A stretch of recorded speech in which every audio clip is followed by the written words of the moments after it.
जय महाराष्ट्र मित्रांनो, चालत राहा या यूट्यूब चॅनलवरती तुमचं सर्वांचं स्वागत आहे. आज पहिलाच व्हिडिओ आहे. तर यामध्ये चालत राहा म्हणजे काय, हे जे सोशल पेज आहे ते कशासाठी निर्माण केलेलं आहे याची पार्श्वभूमी तुम्हाला थोडक्यामध्ये सांगतो. 2020 साली कोरोनाचा काळ आम्ही सर्वांनी अनुभवलेला आहे. काय परिस्थिती होती त्यावेळी ते आपण सर्वांनी अनुभवलेलं आहे. ज्यावेळी आमचे मित्र, गावाकडील मित्र, ज्यावेळी आम्ही बाहेर फिरायला जायचो त्यावेळी त्याचे ब्लॉग लिहायला चालू केले, अनुभव लिहायला चालू केले. आणि ह्या ब्लॉगचं नाव काय ठेवायचं याचं ज्यावेळी मी माझ्या वडिलांना विचारलं त्यावेळी वडील काय म्हटले की याचं नाव चालत राहा असं ठेवलं पाहिजे. त्याचं कारण असं होतं मित्रांनो, कोरोनाच्या काळामध्ये आम्ही सगळे घरामध्ये अडकून पडलेलो होतो. असं किती दिवस चालणार घरामध्ये बसून? नुसतं घरामध्ये बसून पोट नाही ना भरणार. इकॉनॉमी चालणार नाही, अर्थव्यवस्था चालणार नाही, समाज व्यवस्था चालणार नाही. काय ना काहीतरी आपल्याला धडपड केली पाहिजे, घराच्या बाहेर पडलं पाहिजे, पोट पाण्याचं काहीतरी बघितलं पाहिजे, उद्योगधंद्याचं काहीतरी बघितलं पाहिजे. तर त्यासाठी काय, चालत राहिलं पाहिजे. चालत राहणं म्हणजे मित्रांनो आपल्या जीवनातलं जे उद्दिष्ट आहे, जे काय आपलं ध्येय आहे, मग ते ध्येय शॉर्ट टर्म असेल, मिड टर्म असेल, लॉंग टर्म असेल, जे काही असेल ते, त्या ध्येयापर्यंत पोचणं, त्यासाठी मार्ग शोधणं, त्यासाठी विचार करणं, त्यासाठी कृती करणं म्हणजे चालत राहणं. चालत राहणं म्हणजे आपली आरोग्य संपदा जपत, निर्माण करत, इतिहासाचा अभ्यास करत, अध्यात्म, रूढी परंपरा, विज्ञान या सर्वांचा अभ्यास करत, चांगल्या सवयी स्वतःला लावत, आपल्या व्यक्तिमत्वामध्ये बदल करत आपल्या उद्दिष्टांपर्यंत पोचणं, त्याला चालत राहा म्हटलेलं आहे. चालत राहा म्हणजे आपलं व्यक्तिमत्व सुधारणं.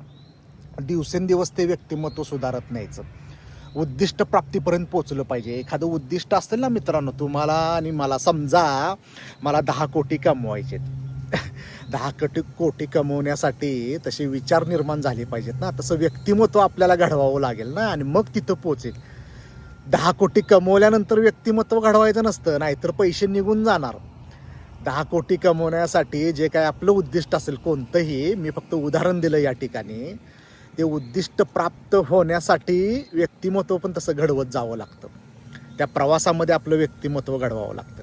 आणि मग आपण तिथं पोचलो की ते उद्दिष्ट कसं सांभाळायचं, कसं जपायचं, पुढचा मार्ग कसा शोधायचा हे त्यावेळी समजतं. नाहीतर मी कोटी रुपये कमवले आणि व्यसनामध्ये वाया घालवले, त्याचा उपयोग नाही ना. त्या अगोदरच सगळं व्यक्तिमत्व सुधारावं लागतं. मार्टिन लुथर किंग यांचं खूप प्रसिद्ध वाक्य आहे मित्रांनो, आपलं जे उद्दिष्ट असेल ना त्या मार्गावरती पळत राहा. जर पळता येत नसेल ना तर चालत राहा. जर चालता येत नसेल ना तर सरपटत राहा. सरपटता येत नसेल ना तर रांगत राहा. पण आपल्या उद्दिष्टांपर्यंत पोचा. उद्दिष्टांपर्यंत जर पोचलो ना तरच आपण यशस्वी व्यक्तींमध्ये गणले जाऊ. अन्यथा आपण अपयशी, म्हणजे काही करू शकलो नाही येऊन, असा त्याचा अर्थ होणार. तर चालत राहा प्लॅटफॉर्मवरती काय सांगितलं जातं मित्रांनो, लॉ ऑफ अट्रॅक्शन, युनिवर्स, ब्रह्मांड, अध्यात्म. मी जी काही ज्ञानेश्वरी वाचली, आज माझा जो काही अनुभव आहे आत्तापर्यंतचा, त्या अनुभवातून मॅनिफेस्ट कसं केलं जातं, आकर्षणाचा नियम म्हणजे काय, ब्रह्मांड म्हणजे काय, व्यक्तिमत्व कसं सुधारलं जातं आपलं, त्यासाठी कोणत्या सवयी आपल्याला निर्माण कराव्या लागतात, विचार कशी करायचे असतात, पुस्तकं कोणती वाचावी लागतात, उद्दिष्ट म्हणजे काय, मनातील इच्छा म्हणजे काय, एनर्जी म्हणजे काय, व्हायब्रेशन्स म्हणजे काय, आणि या सर्वांचा उपयोग आपलं उद्दिष्ट प्राप्त करण्यासाठी कसा वापरायचा, हे सर्व ह्या चॅनेलवरती सांगितलं जातं. इथं कोणतीही मजा, एंटरटेनमेंट, गमती जमतीसाठी हे चॅनेल निर्माण केलेलं नाही आहे. हे तुमच्या माझ्या सर्वसामान्य लोकांसाठी हे बनवलेलं आहे मित्रांनो, की जेणेकरून जसा मला माझ्या प्रगतीचा रस्ता सापडला ना, तसं सर्वसामान्य लोकांना सुद्धा त्यांच्या प्रगतीचा रस्ता सापडला पाहिजे. आज समाजामध्ये काय घडायला लागलेलं आहे, सर्व गोंधळाची परिस्थिती आहे, सगळे भरकटलेले आहेत, आर्थिकदृष्ट्या पिचलेले आहेत, अडकलेले आहेत, ट्रॅप झालेले आहेत.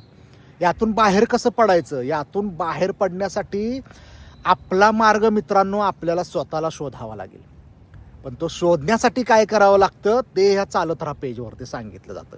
आणि त्यासाठी आधार कशाचा घेतलेला आहे आम्ही मित्रांनो, ब्रह्मांड म्हणजे काय, आकर्षणाचा नियम म्हणजे काय, व्यक्तिमत्व म्हणजे काय, आपल्या मनाची ऊर्जा म्हणजे काय, आपल्या विचारांची ऊर्जा म्हणजे काय, हे सर्व ह्या प्लॅटफॉर्मवरती सांगितलं जातं. त्यातून तुम्हाला ना तुमचा मार्ग सापडेल, तुमचं उद्दिष्ट प्राप्त करण्यासाठी तुम्हाला मदत होईल. हा पहिला व्हिडिओ मी टाकलेला आहे अमेरिकेतून मित्रांनो.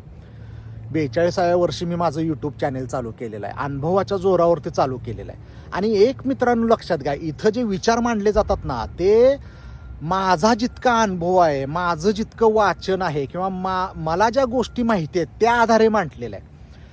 ते तुमच्यासाठी ज्ञान नाही आहे, ती फक्त माहिती आहे.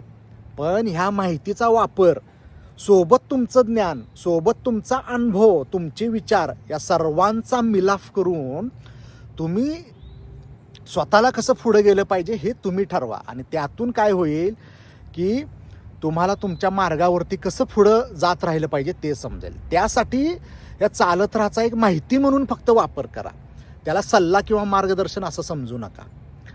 तर तुम्ही या चॅनेलवरती आला आहात त्यासाठी तुमचं अभिनंदन, शुभेच्छा, स्वागत आहे. आणि प्रत्येक बुधवारी किंवा शुक्रवारी आपण एक व्हिडिओ टाकत राहू, त्यातून तुम्हाला तुमच्या उद्दिष्टांवरती कसं चालत राहिलं पाहिजे हे समजेल. धन्यवाद.